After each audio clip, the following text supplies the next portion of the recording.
सोलापूर जिल्हा वार्षिक योजनेसाठी 1146.34 कोटींचा आराखडा सादर।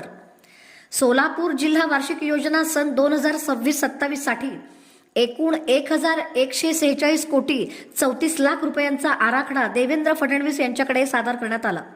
ही मागणी सर्वसाधारण योजना, अनुसूचित जाती उपाययोजना आणि आदिवासी उपाययोजना बाह्य क्षेत्र अंतर्गत करण्यात आली आहे।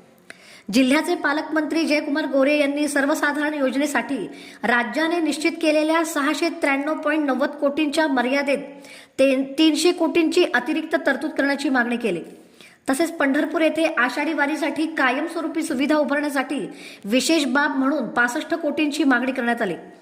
वर्षा निवासस्थानी झालेल्या राज्यस्तरीय नियोजन समिती बैठकीत उपमुख्यमंत्री सुनेत्रा पवार यांच्यासह वरिष्ठ अधिकारी उपस्थित होते।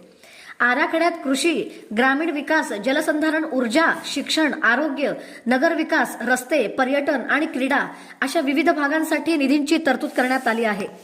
जिल्ह्याच्या सर्वांगीण विकासासाठी हा आराखडा महत्त्वपूर्ण ठरणार आहे।